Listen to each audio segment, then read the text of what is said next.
before I get my surgery. But I got Liz. I want to say hi. Toby out there. Sean out there. Caroline out there. You're out there. Kimberly, Rod, and Terry, and all the other people who are watching on Facebook Live. I want to say hi. But I'm sorry I vented today. It really hurt to see myself slammed when I have not done anything to where I should be slammed. Hey, I'm the one that pays the bills here. I'm the one that puts the energy in here. I'm the one who created my studio and wired up all the electronics. I'm the one, along with my agent, it got the radio stations. I'm the one that responds to almost every email I get and text message I get. And to be slandered like I was, I just really upset me. Now, I know how Art Bell, who was a friend of mine, felt at one point when he backed out of radio for a while because some other talk show host slandered Art and kind of implied that, I'm not going to go into, but it implied something bad about him. And it was bad enough where Art just couldn't take it anymore. He had to get an attorney, or the network had to get an attorney. And he stepped out of radio for a while, a couple years, because it really hurt him. I kind of almost feel the same way. You do something for somebody and then they screw you. Yeah, there's a lot of people, and I know for a fact you've been over backwards to help people. You've helped you've helped me, Ronald, all the hosts have been on your network, and then for them to not be loyal or turn on you and all that, I know it hurts. It's got to hurt because it's like, why? What's the point? Who else would help them? And then to stab you in the back, it's frustrating. It's got to be weighing on you. I know. Well, yeah, and then like I had this one host. And I'm still friends with him, but he, when we agreed to carry his show, okay, I carried it, but he was not supposed to go on to any other people's talk shows, competing talk shows, without consulting with me first. Well, then I found out this guy was going on every talk show, okay, that he could get on, and every podcast. So I kind of said, okay, look, I can't carry your show anymore. So I dropped him for about a month, and then I kind of felt bad because we were friends, He's been over at my house. I gave him equipment, and it kind of bothered me that I dropped him. So I got a hold of him, and I said, look, okay, I'll carry your show, and I thought things were patched. I just said, look, I don't mind you going on other people's shows if you give me some warning who you're going to be on, Then all of a sudden, he's on these other people's shows, competing on the same time frame as me. Oh, Lord. So here I am on 7 to 9 p.m. He's on somebody else's talk show at 7 to 9 p.m. And to me, that was a big slap in the face. It was a big slap, And I spent a lot of money for bandwidth carrying his show for 2 hours every Saturday and hosting it and producing it, finding him guests, because he's a very busy person, so he had a lot of times he couldn't find guests, so I had to find his guest. I was doing all this, and then, people were saying, why is this guy on other people's podcasts or live shows, and he's not even promoting your show? And it's at the same time. Yeah, at the same time mine was on. And that's why I came to a decision at that point. And my health issue. I've been, like I said, fighting bone cancer. And I had to go through a lot of different medications where I didn't feel good. I was tired. But yet I was spending, people don't realize, I would get in here at 5 o'clock in the morning at that point. 5 o'clock in the morning when my wife would leave to work, I was in the studio. Okay? Then I would take a 3 o'clock to 4 o'clock break to pick my daughter up from work. Then I would come in, sit down, and get geared up to do my show, right? And then afterwards, there's another hour or two of work.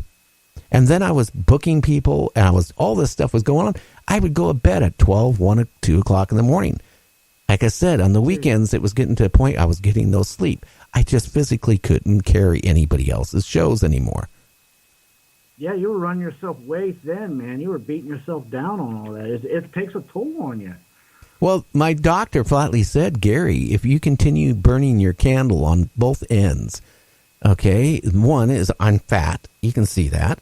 But I lost 50 pounds this past month, or last 5 weeks. I really control what I eat. I eat now healthy instead of drinking sodas and, and drinking Coke, and not saying Coke is bad, but when you drink a couple a day and eat candy bars and eat a half a gallon of ice cream every 2 days, you're not in good shape. And the reason why I got that way, because of the cancer, I got to the point, honestly, I didn't care anymore. And then the doctor said, hey, look, you have 8 children. They're adults, you're married, you got a great wife. Do you want to be around another year? Because at the rate you're going with your illness, you're going more downhill because you're tired. You got junk food in you. You're not taking care of yourself. And that's when I realized all this stuff. And that's when I made all these decisions.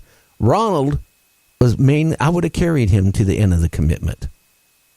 I would have carried him to June and then dropped him. But he brought it on himself by, infringing again on my show. And that I couldn't take any longer. Yeah, and not once, not twice, but 3 times. Yeah.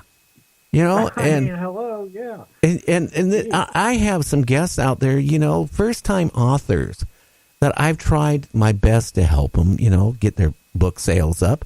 I have a lot of people come on, first-time authors, that came and get on other people's talk shows. I bring them on my show.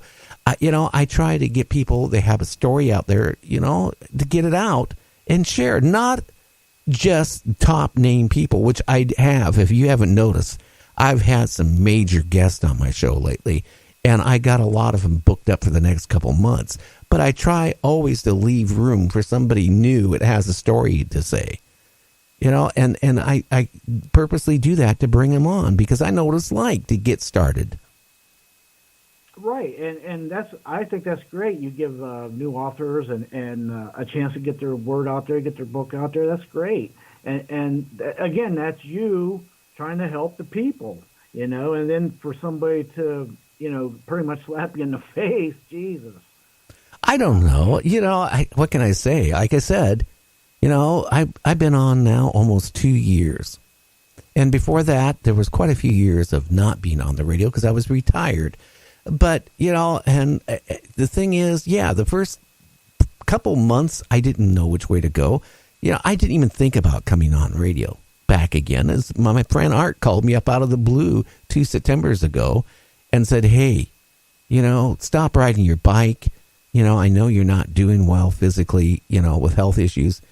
Don't ride your bike. You're going to kill yourself. Why don't you do something as a hobby? Get back on and do a talk show. Do it on the internet. And he helped me. He helped me choose what type of electronics I should be using. He took all the time to mentor me, or what do you call it? The same way I have helped you. He did that with me. Now, he let me make a decision what type of show to carry. Like an idiot. My whole life has been involved around motorcycles. So I came up with a great show called Motorcycle Talk. And you know what? Nobody listened. I was sitting here maybe talking to 5 or 10 people a night about motorcycles. Hey, nobody tuned in. Then I get a phone call from Art and he says, hey, Gary, have you learned your lesson?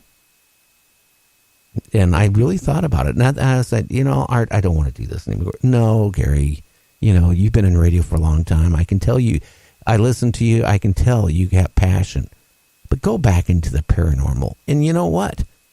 I was new. Now, people don't care about what I did in 1976 or the 80s or the early or mid-2000s on what radio station I was on. They don't care, okay? They really don't.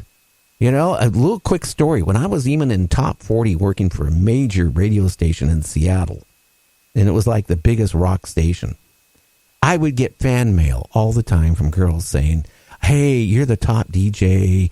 I want to go out with you. And it builds your ego up, right? And then when I left the radio station, I decided to call up one of these girls because I was bored. I was depressed because I got fired. My only job ever being fired. ever in my life. And I call her up, and she goes, no, I don't want to go out with you. You're not on radio anymore.